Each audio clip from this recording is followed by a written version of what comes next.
Allahumma salli wa sallim wa barik alaihi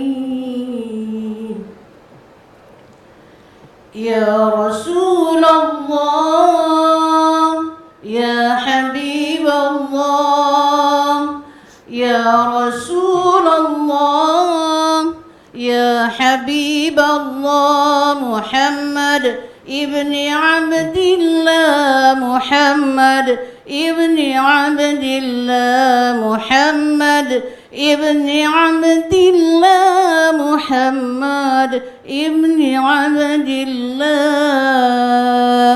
Ya Rasulullah Ya Habiballah Ya Rasulullah Ya Habiballah Muhammad ibni Abdillah Muhammad ibni Abdillah Muhammad ibni Abdillah Muhammad ibni Abdillah Muhammad ibni Abdillah wa ya qari kitabillah Muhammad ibni Abdillah wa ya qari kitabillah alaikal qubbatul khadra tujahid fi sabilillah alaikal qubbatul khadra tujahid fi sabilillah Ya Rasulullah Ya Habiballah Ya Rasulullah Ya Habiballah Muhammad ibni Abdillah Muhammad ibni Abdillah Muhammad ibni Abdillah Muhammad ibni Abdillah ya Rasulullah. A'udzu billahi minasyaitonir rajim. Bismillahirrahmanirrahim. Assalamualaikum warahmatullahi wabarakatuh. Waalaikumsalam warahmatullahi wabarakatuh. Hamdan wa syukronillah salatu wassalamu ala rasulillah la haula wala quwwata illa billah. Rabbis shrahli sadri wa yassirli amri wahlul 'uqdatam min lisani yafqahu qauli amma ba'd. Pemirsa setia TVRI Jambi dimanapun Anda berada, senang sekali rasanya saya Yogi Aprilianto dapat kembali hadir menjumpai Anda. Tentunya dalam program kesayangan kita, Syiar Islam TVRI Jambi, Berkah Punya Kita. Tentunya pada hari ini, hari Kamis tanggal 21 Agustus 2025, kami dapat kembali hadir menjumpai pemirsa yang ada di rumah. Tentunya nanti kita akan sama-sama mendengarkan tausiah dari ustadz kita ataupun guru kita yang nantinya akan memberikan pencerahan kepada kita terkait dengan tema yang akan kita bahas pada siang hari ini adalah makna kemerdekaan bagi umat Islam. Dan alhamdulillah sudah hadir bersama kita ustadz kita, guru kita yang nantinya akan memberikan nasihat ataupun wejangan kepada kita semua, yaitu yang kami hormati Ustadz Balisada Esos ISHMH. Assalamualaikum Ustadz. Waalaikumsalam warahmatullahi wabarakatuh. Bagaimana kabarnya siang hari ini Ustadz? Alhamdulillah sehat. Sehat. Maaf, perjalanan dari kantor menuju ke studio TVRI Jambi gimana Ustadz? Lancar Lancar dan aman-aman. Aman-aman. Mudah-mudahan dengan kehadiran Ustadz di sini bisa membawa keberkahan untuk kita semua dan mudah-mudahan ini menjadi amal ibadah Ustadz Amin, nantinya ya di hadapan Rabbal Allah Subhanahu wa taala. Amin. Bukan hanya guru kita yang sudah hadir di studio TVRI Jambi, kita juga sudah kedatangan tamu yang sangat luar biasa. Kalau saya melirik ke kiri ke kanan, ini kostumnya sangat menarik karena nuansanya kemerdekaan, merah putih ya, jilbabnya merah, terus juga pakaiannya bernuansa putih. Kita akan menyapa kepada ibu-ibu majelis taklim Musola Ramadan, Kelurahan Simpang Parsiping, Kecamatan Telanai Pura, Kota Jambi. Assalamualaikum Ibu. Gimana kabarnya siang hari ini? Sehat semua? Puasa siang hari kok? Lagi libur karena lomba makan kerupuk. Masih nuansa dari 17 Agustus ya, kemerdekaan Republik Indonesia yang ke-80. Ini juga sesuai dengan tema kita pada hari ini Ustadz dan juga pemirsa yang ada di rumah, yakni makna kemerdekaan bagi umat Islam. Mungkin saya akan bertanya terlebih dahulu Ustadz, makna dari kemerdekaan itu seperti apa dan relasinya kepada umat-umat muslim itu seperti apa Ustadz? Silakan. Assalamualaikum warahmatullahi wabarakatuh. Waalaikumsalam warahmatullahi wabarakatuh. Sehat Bu ya? Yang saya hormati saudara saya Yogi dan ibu-ibu dari Majelis Taklim, yang mudah-mudahan kita semua dalam lindungan Allah Subhanahu wa taala. Bersyukur kita kepada Allah, bersalawat kepada Rasulullah, yang tadi kita sudah sama-sama membaca salawat, yang insya Allah dengan salawat itulah menghantarkan amal kita kepada Allah Subhanahu wa taala. Kalau tidak pakai salawat tidak nyampe kepada Allah kita. Ya, salat kita, puasa kita, zakat kita, kalau tidak pakai salawat itu tidak nyampe kepada Allah Subhanahu wa taala. Ketika kita bicara tentang kemerdekaan, momentum ini memang momentum yang penuh dengan rasa syukur, momentum yang penuh dengan kebahagiaan. Ditambah lagi suasana ibu-ibu yang memang merah putih. Kita ini kayak salah kostum kayaknya. Iya, kita yang salah kostum kayaknya. Kita bicara masalah makna kemerdekaan, tapi warna kita belum merah putih. Ya. Kalau dari sisi bahasa, bahasa Arabnya adalah Al-Huriyah. Jadi di Jambi, di seberang itu ada namanya guru Ibrahim.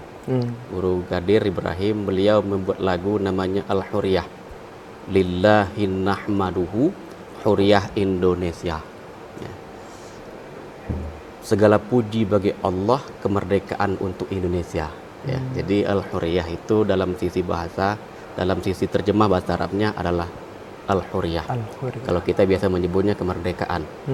Dari sisi bahasa Arab yang lain adalah Istiqlal. Jadi masih Istiqlal kita itu maknanya ada juga kemerdekaan. Ya. Nah, dari sisi pemahaman kemerdekaan itu adalah kebebasan dari penjajahan, kebebasan dari intimidasi dan diskriminasi dan penjajahan dari negara luar terhadap kondisi kehidupan bermasyarakat, berbangsa dan bernegara. Sehingga orang dengan adanya kebebasan itu bisa menentukan arah kedaulatannya, arah kehidupan beragamanya, arah kehidupan politiknya, bahkan pada arah kehidupan sosial masyarakatnya. Ya, itu dari sisi pemaknaan kemerdekaan yang biasa dalam bahasa Arab disebut dengan Al-Huriyah, juga dalam bahasa lain disebut Istiqlal. Apa makna penting dari kemerdekaan itu bagi kita, khususnya umat Islam? Ini sangat penting. Indonesia itu perjalanan sejarah yang sangat panjang. Bukan saja dari 17 Agustus tahun 1945, tapi jauh sebelum itu Indonesia ini merupakan rangkaian perjalanan yang sangat panjang. Mulai dari abad ke-7, kita ingat dengan Sriwijaya, hampir berkuasa 7 abad. Itu separuh Nusantara itu adalah wilayah kekuasaan Nusantara, itu adalah Sriwijaya. Masuk abad ke-13 sampai abad ke-16, itu Majapahit mampu berkuasa. Itu seluruh Nusantara bersatu di bawah kekuasaan Majapahit. Makanya ada namanya Sumpah Palapa menyatukan Nusantara. Nah, Nusantara itulah yang hari Indonesia. Dengan Sumpah Palapanya Gajah Mada ketika Hayam Wuruk sebagai Raja Majapahit. Apa makna penting kita sebagai bangsa? Pertama, kemerdekaan ini memiliki makna penting bahwa kemerdekaan ini adalah rahmat dari Allah Subhanahu wa taala. Ya. Kayak kita kalau pakai logika perang rasanya tidak mungkin kita merdeka, Ibu. Bambu runcing menghadapi meriam, ya kan? Golok menghadapi bedil, tidak mungkin bisa merdeka. Secara logika perang rasanya tidak bisa mungkin. Akan tetapi atas berkat rahmat Allah kita bisa merdeka. Ya. Dan itu kita tuangkan, pendiri bangsa ini menuangkan di dalam pembukaan Undang-Undang Dasar kita. 17 Agustus kita proklamasi, 18 Agustus Undang-Undang Dasar ditetapkan. Dan proklamasi pun dilaksanakan pada hari yang mulia, bulan yang mulia.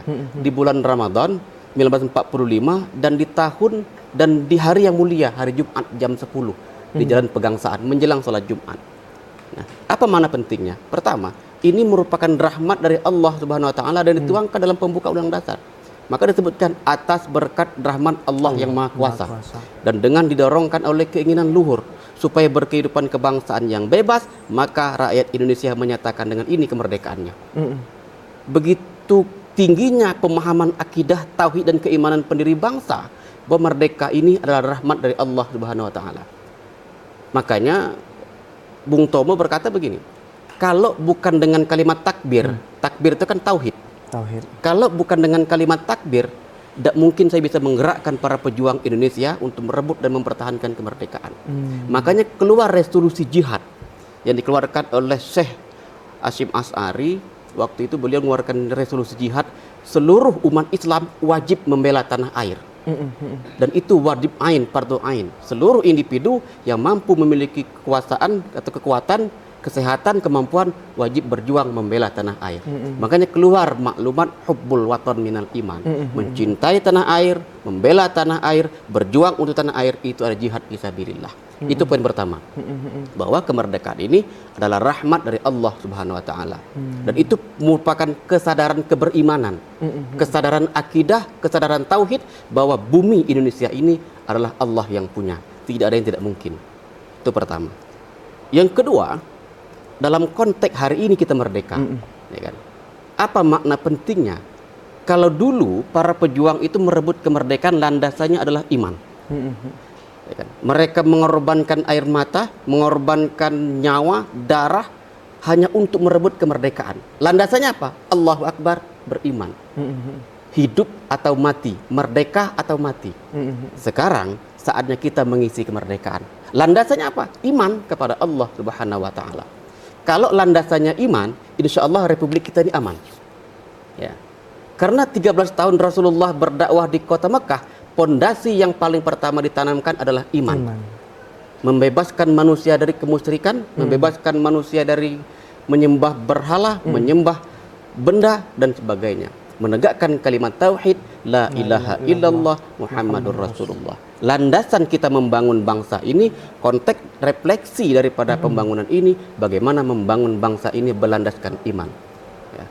Makanya dalam Al-Quran disebutkan, lau anna ahlal qura amanu wattaqau la patahna barakati minas sama'i wal ard. Kalau saja penduduk sebuah negeri itu beriman dan bertakwa kepada Allah, Allah buka keberkahan dari langit dan dari bumi. Kenapa masalah bangsa kita banyak tidak selesai? Korupsi merajalela, ya. Mulai dari istana sampai ke pelosok desa, gitu ya. Mulai dari pejabat sampai ke rakyat jelata. Hasil survei Bank Dunia, bahkan pernyataan mantan ketua KPK di 2023 kemarin telah dia mengatakan 60% rakyat kita itu sudah terjebak dengan tindak pidana korupsi. Modusnya apa? Money politik dan suap, ya kan? Pilkada, pilpres, uang berserakan, money politik. Belum lagi persoalan kehidupan bebas. Ya, 280 sekian juta jiwa, ya. Anak muda kita hampir 30%, 82% itu sudah melakukan seks bebas. 24 hampir 30% anak muda Indonesia, ya, dari seluruh penduduk Indonesia itu 82% itu sudah melakukan seks bebas. Ya, belum lagi persoalan judi online, belum lagi persoalan narkoba, ya. Data dari yang saya dapat dari Kominfo, kalau ingat saya, apa dari BKKBN, 65% lebih, bahkan hampir 70% lebih anak muda kita terjebak sebagai pemakai aktif narkoba. Dan itu bukan saja rakyat biasa, tapi sudah sampai ke kalangan pejabat, sampai ke kalangan orang tua, sampai ke kalangan anak muda. Dan ini kalau dibiarkan saja, maka hancur bangsa ke depan, masa depan bangsa kita. Makanya Kiai Haji Abdul Rahman Wahid mengatakan begini, hancurnya sebuah negara itu bukan karena bencana. Ya, hancurnya sebuah bangsa itu bukan karena bencana, tapi hancurnya sebuah bangsa dan negara itu karena rusaknya moral dan tindak pidana korupsi. Dan ini menggelisah buat kita. Ya, Majapahit mampu berkuasa hampir 4 abad. Ya, Sriwijaya mampu berkuasa hampir 7 abad. Indonesia belum 1 abad. sahabat yogi. Belum satu abad kita nih, Bu. Ya. Begitu banyak masalah yang menggurita. Kalau tidak kita kembali kepada landasan iman, jangan salah, Indonesia tidak akan mampu bertahan lama.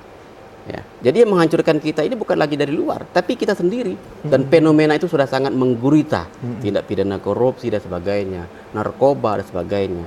Ya. Dan itu hampir 30% remaja kita sudah terjebak pada kehidupan itu. Belum lagi tindak pidana korupsi di tingkatan elit sampai ke rakyat biasa. Itu yang kedua.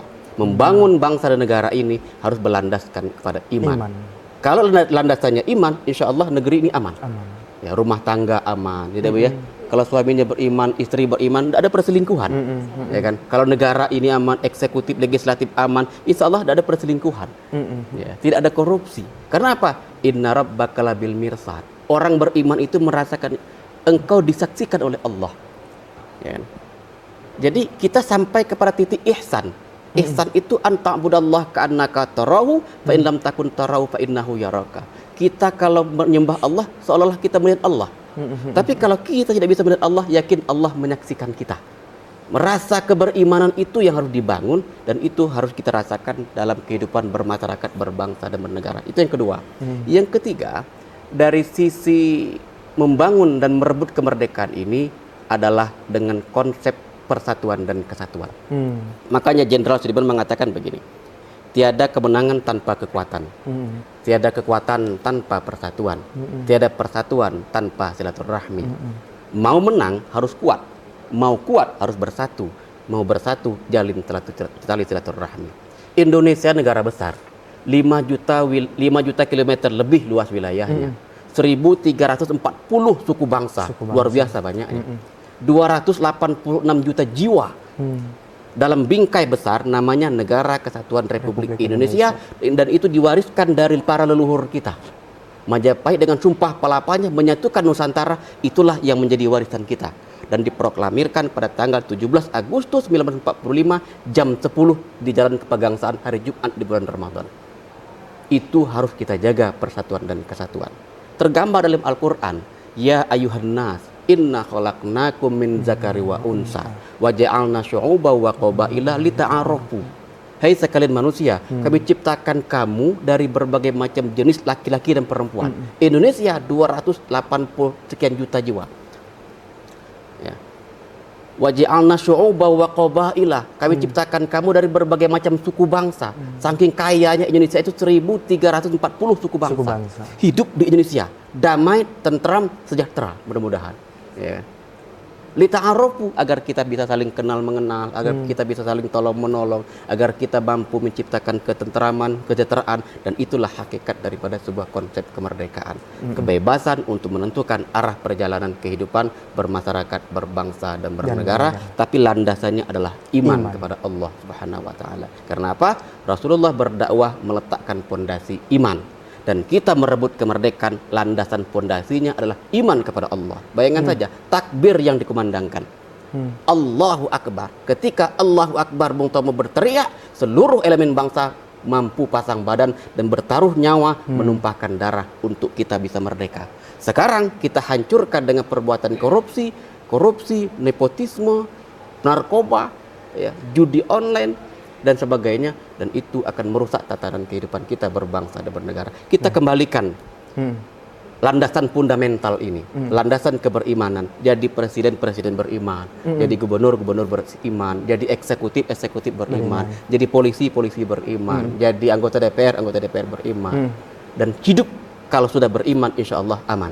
Baik. Karena apa? Karena kita merasakan Allah menyaksikan apa yang kita lakukan. Baik. Kalau Allah menyaksikan apa yang kita lakukan, itu akan diminta pertanggungjawaban oleh Allah Subhanahu wa taala. Bukan saja salat kita itu menjadi ibadah, kita bekerja, kita pergi, bahkan kita hadir dalam sebuah pertemuan pun itu bernilai ibadah. Yang penting niatnya karena Allah. Landasan karena Allah itu pun adalah keimanan kepada Allah Subhanahu wa taala. Saya pikir begitu. Baik, luar biasa penjelasan dari guru kita pada siang menjelang sore hari ini. Terkait dengan kemerdekaan itu sendiri, memang landasannya adalah iman. Mungkin nanti saya akan bertanya terkait dengan bagaimana kita ini terkhusus bagi generasi muda untuk menjaga kemerdekaan. Karena memang kita tahu nih Ustadz, fenomena yang terjadi saat ini banyak di luar sana terjadi seks bebas, kemudian narkoba, judi online dan lain sebagainya. Nanti bisa dijawab setelah Siap, kita insyaallah. jeda pariwara berikut ini. Tapi jangan kemana-mana dulu pemirsa, tetap bersama kami di Syiar Islam.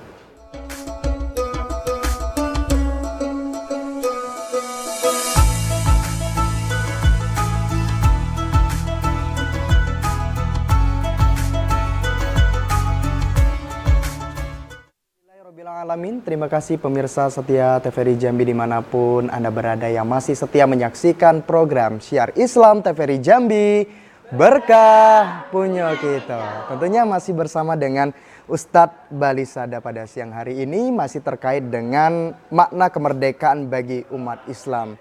Ustadz, seperti apa kita mungkin sebagai generasi muda atau terkhusus ibu-ibu juga yang hadir di sini seperti itu ya, untuk dapat mempertahankan kemerdekaan di tengah fenomena yang sering terjadi saat ini lah Ustaz, silahkan. Ya.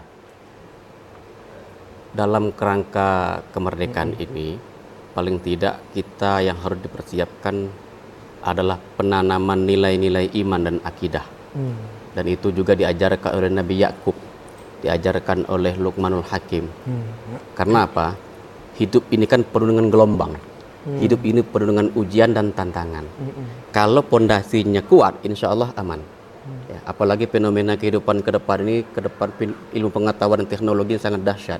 Kalau tidak dilandasi dengan iman, itu bisa membuat generasi kita terjebak bahkan tenggelam dalam fenomena itu. Makanya Luqmanul Hakim mengajarkan, ya bunayya la tusyrik billah. Nak, jangan kau sekutukan Allah. Ya kan? Bahkan Nabi Yakub mengajarkan, ya bunayya ma ta'budu min ba'di. Itu kan penanaman iman. Nak, kalau bapakmu sudah mati, siapa yang kau sembah? Itu penanaman iman, penanaman akidah, agar mereka menanamkan kekuatan batin dalam kerangka mendekatkan diri kepada Allah Subhanahu wa taala. Dan kita pun harus mendidik generasi-generasi kita agar mereka mendekatkan diri kepada Allah. Makanya dalam surah Thaha disebutkan wa'mur ahlaka bisalah. Perintahkan keluargamu untuk sholat. Perintahkan anakmu untuk sholat, beribadah kepada Allah. Dan itu merupakan landasan penting. Landasan yang sangat fundamental di dalam mengarungi kehidupan dan merefleksi dalam kemerdekaan ini. Itu satu. Yang kedua, siapkan generasi muda yang mampu menghadapi tantangan masa depan. Ya. Karena proyeksi pengembangan manusia atau sumber daya manusia ke depan paling tidak harus memiliki 3 komponen dasar. Pertama, komponen karakter. Karakter itu 2, Ibu. Pertama, karakter moral, yang kedua karakter kinerja. Karakter moral itu kekuatan batin, iman, jujur, ikhlas sebagainya. Yang kedua, karakter kinerja. Persaingan ke depan itu sangat ketat. Kalau mereka tidak punya etos kerja yang baik, tinggal. Pertama, karakter. Yang kedua, mereka harus kita tanamkan kompetensi. Kemampuan komunikasi, kemampuan kolaborasi, kemampuan kritis terhadap kehidupan. Ya. Dan yang ketiga, mereka harus kita perkuat dengan literasi. Literasi baca, literasi sejarah. Mereka harus tahu dengan sejarah bangsa kita. Mereka harus tahu dengan sejarah keluarga kita. Biar mereka punya kebanggaan terhadap perjalanan bangsa ini. Orang bisa bangga dengan negaranya kalau dia tahu dengan sejarahnya. Makanya Bung Karno mengatakan jangan lupakan sejarah. Ya. Makanya para tokoh-tokoh mengatakan menghancurkan negara itu gampang. Hilangkan saja sejarahnya, maka hilanglah masa depannya. Karena itu literasi sejarah ini penting, termasuk literasi teknologi dan bahasa. Jadi yang harus disiapkan ke depan adalah sumber daya manusia.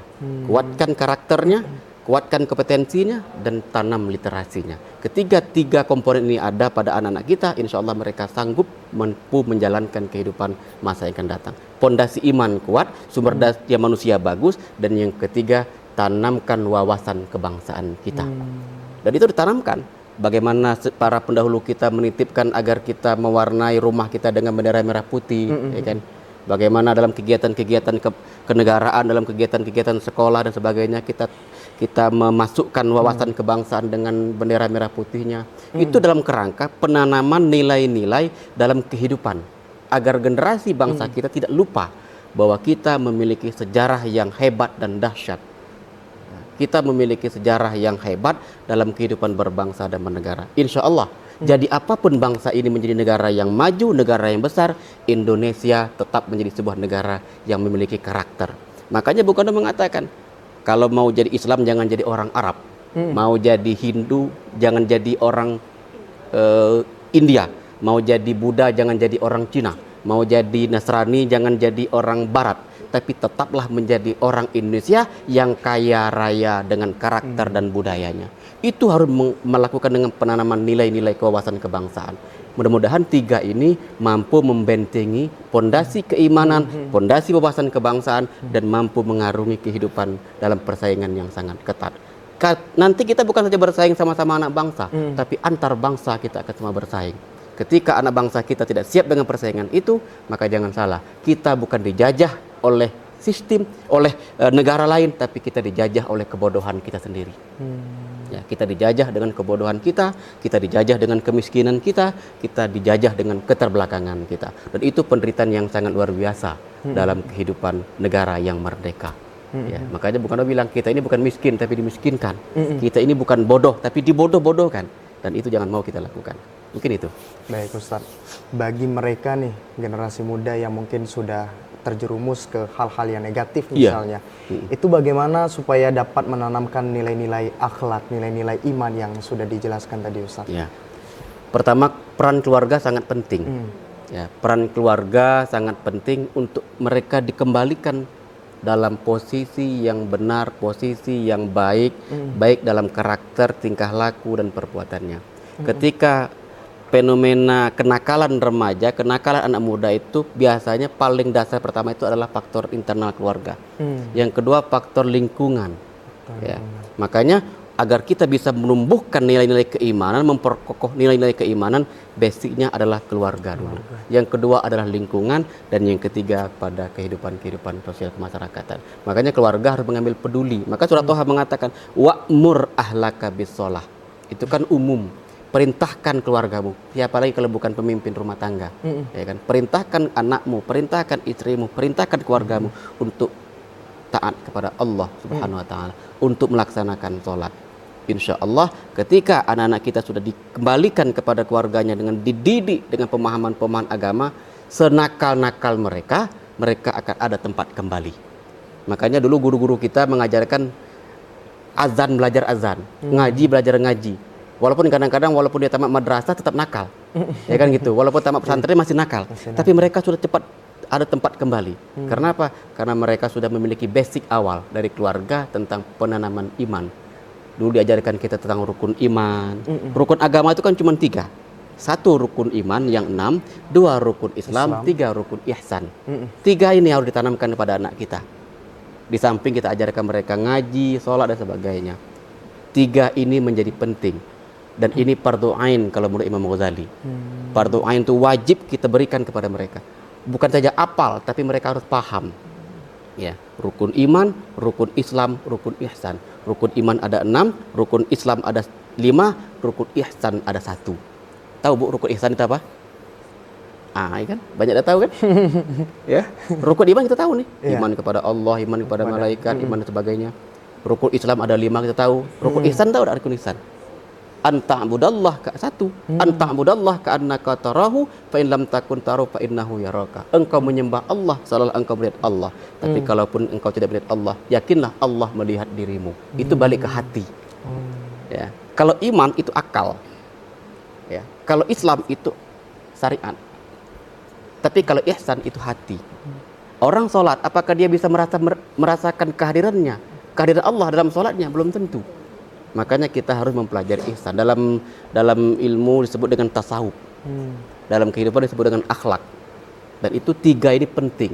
Ketika 3 pondasi agama ini ditanamkan kepada anak-anak kita, kepada generasi kita, insya Allah anak kita akan selamat, anak kita akan terjaga dari nilai-nilai yang merusak. Kalaupun nanti ada yang terjebak, insya Allah mereka akan kembali. Kenapa? Karena mereka sudah punya pondasi.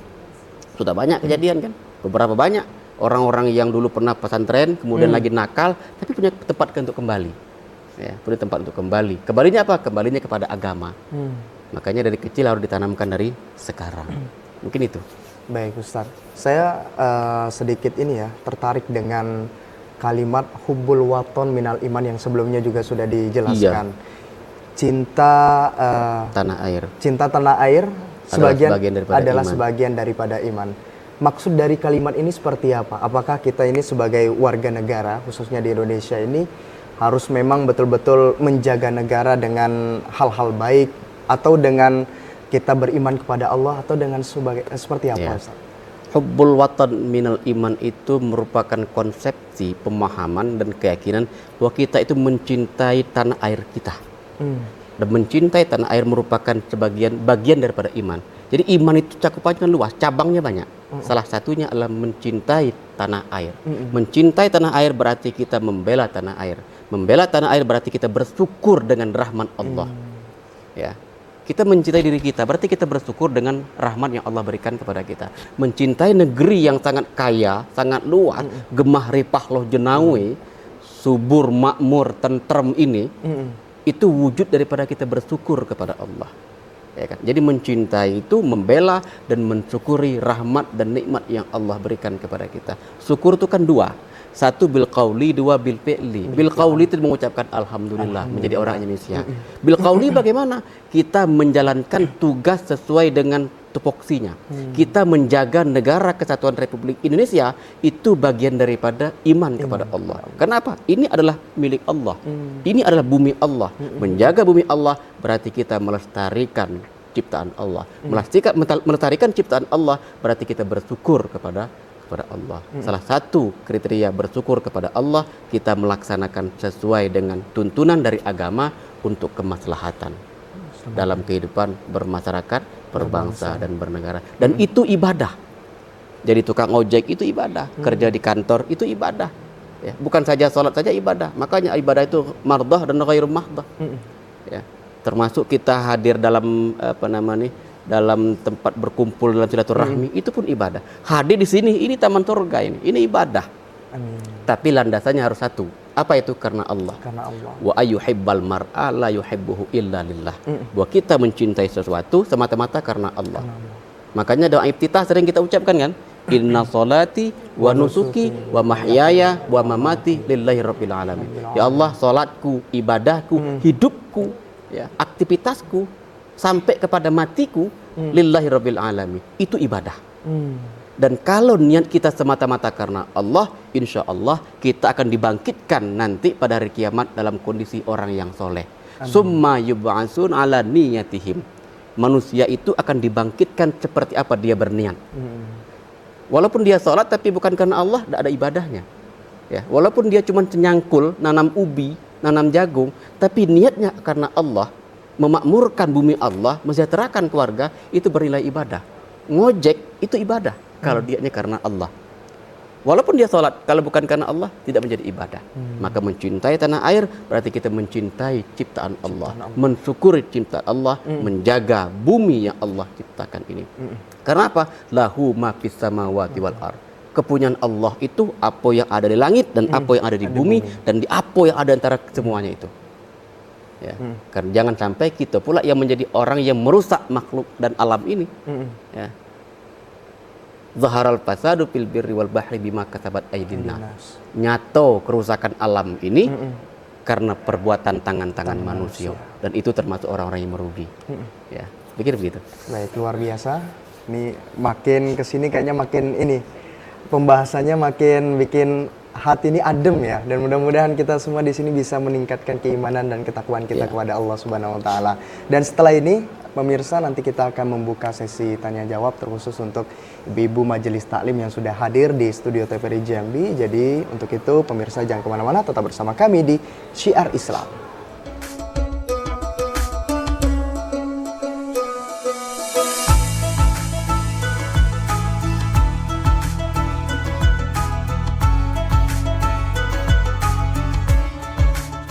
Alhamdulillahirrabbilalamin. Terima kasih pemirsa setia TVRI Jambi dimanapun Anda berada yang masih setia menyaksikan program Syiar Islam TVRI Jambi. Berkah punya kita masih terkait dengan makna kemerdekaan bagi umat Islam. Dan pada segmen kali ini kita akan membuka sesi tanya jawab bagi ibu-ibu majelis taklim. Majelis taklim apa nih? Musola Ramadan. Iya, yang ingin bertanya dipersilahkan. Silakan sapa dulu. Ya, Ibu boleh berdiri, Bu. Perkenalkan namanya, terus juga pertanyaannya apa. Assalamualaikum warahmatullahi wabarakatuh. Waalaikumsalam warahmatullahi wabarakatuh. Izin bertanya, Ustaz, saya ingin saya tanyakan kepada Ustadz, bagaimana Islam mengajarkan kita untuk mensyukuri nikmat kemerdekaan? Saya mohon penjelasannya Ustadz. Terima kasih. Wassalamualaikum warahmatullahi wabarakatuh. Waalaikumsalam warahmatullahi wabarakatuh. Pertanyaan dari Ibu Yeni. Silakan Ustadz boleh Ya. menjawab. Bagaimana cara kita mensyukuri nikmat kemerdekaan itu? Bukan saja mensyukuri nikmat kemerdekaan, mensyukuri seluruh nikmat yang ada pada diri kita. Karena apa? Nikmat Allah itu sangat luar biasa banyaknya. Wa in ta'uddu ni'matallahi la tuhsuha. Tak mampu kita hitung. Bagaimana cara mensyukurinya? Mensyukuri nikmat itu dua. Satu bil qauli, dengan ucapan alhamdulillah kita merdeka. Alhamdulillah 80 tahun. Itu mensyukuri dengan bil qauli, dengan ucapan. Yang kedua bil fi'li. Bil fi'li itu bagaimana kita bisa mengisi kemerdekaan ini agar Indonesia menjadi negara yang terus maju, Indonesia yang terus berkembang, dan Indonesia yang terus memiliki generasi yang baik untuk masa depan. Karena apa? Yang memajukan generasi ke depan itu adalah generasi-generasi selanjutnya. Bagaimana kita bisa mendidik anak-anak kita kalau kita sebagai orang tua.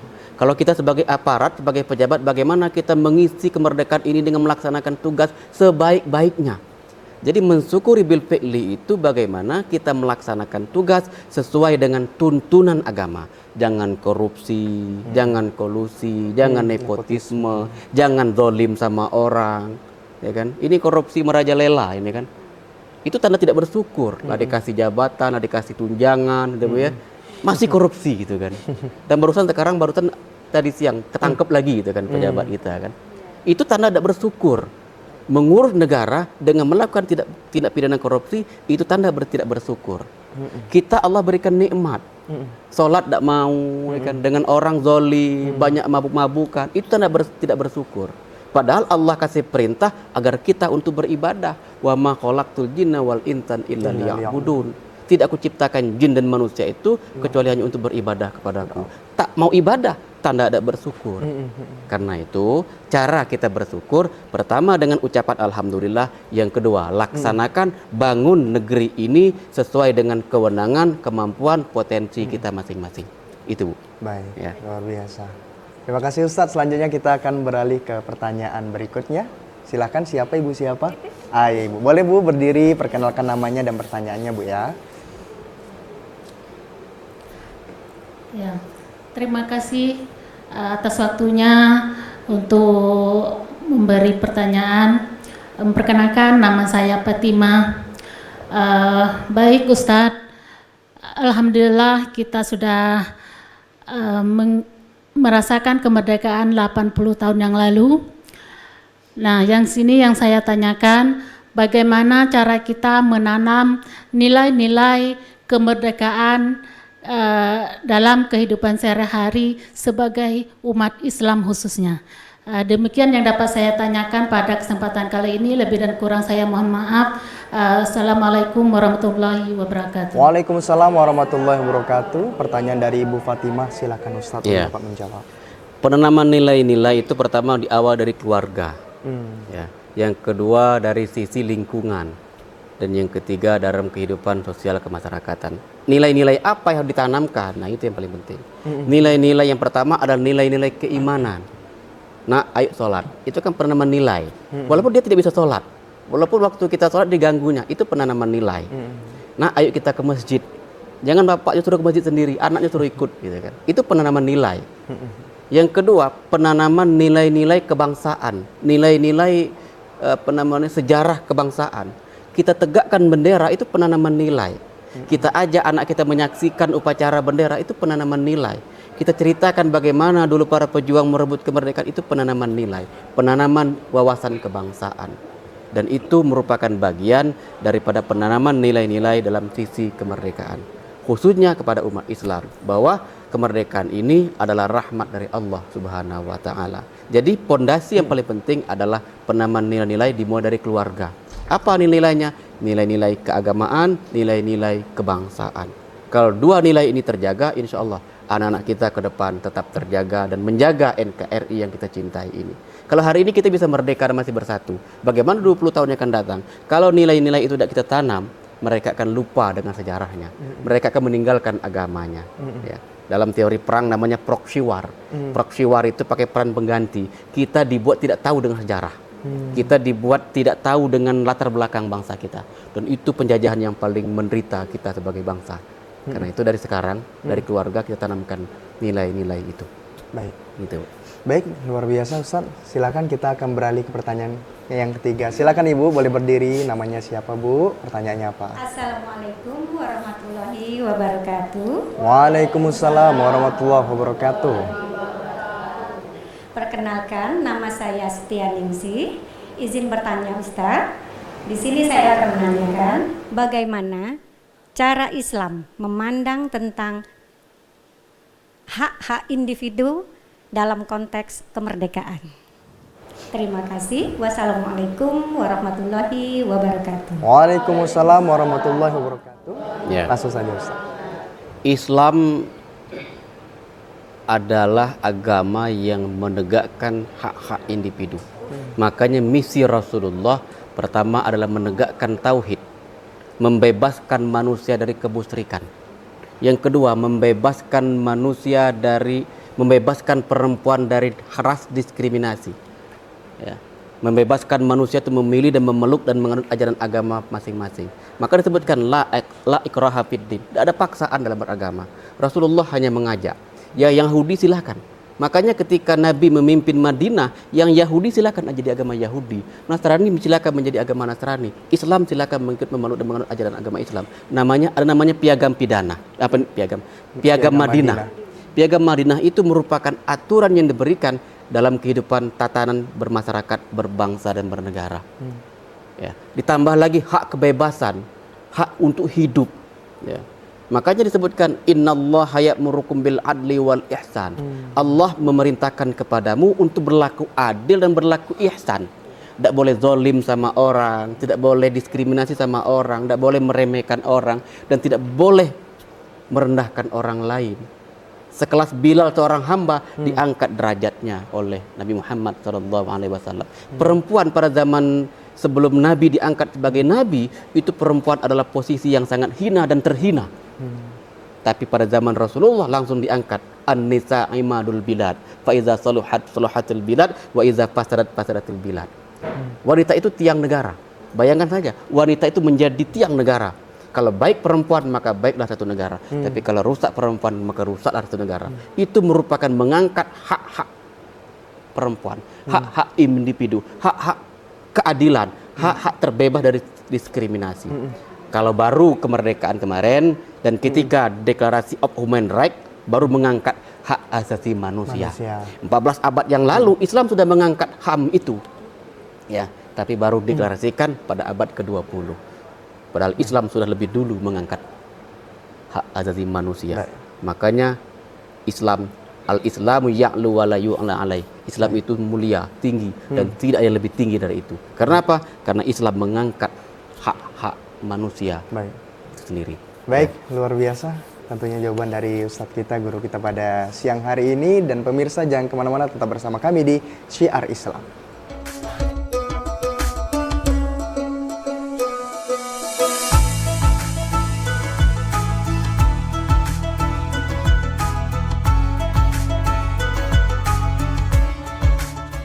Alhamdulillah, terima kasih pemirsa setia TVRI Jambi dimanapun Anda berada yang masih setia menyaksikan program Syiar Islam TVRI Jambi, berkah punya kita. Alhamdulillah, tak terasa sudah 1 jam kami menemani pemirsa yang ada di rumah. Tentunya pada siang hari ini bersama Ustadz yang sangat luar biasa. Mudah-mudahan apa yang Ustadz sampaikan pada siang hari ini bisa memberikan pencerahan untuk kita semua. Dan mudah-mudahan kita bisa meningkatkan keimanan kita dan ketakwaan kita kepada Allah Subhanahu wa taala sehingga kita bisa terus mempertahankan kemerdekaan dengan perilaku-perilaku yang baik tentunya untuk kemaslahatan umat. Dan tentunya kami juga ucapkan terima kasih banyak kepada Ibu Majelis Taklim Mushola Ramadan yang juga telah hadir di studio TVRI Jambi. Mudah-mudahan apa yang Ustaz sampaikan tadi juga bisa kita implementasikan dalam kehidupan kita sehari-hari, terkhusus di dalam keluarga untuk membina generasi-generasi kita agar dapat menjadi generasi yang baik. Sehingga negeri ini bisa menjadi negeri yang aman, rakyatnya juga sejahtera dan bisa menjadi negeri yang baldatun thayyibatun wa rabbun ghafur. Sekian dari kami, tentunya saya Yogi Aprilianto bersama kerabat kerja yang bertugas pamit undur diri. Wassalamualaikum warahmatullahi wabarakatuh. Allahu Rabbi Rabbi Ta'ala, Allahu Rabbi Rabbi Ta'ala, Ya Habibi sirni fal'adu tala.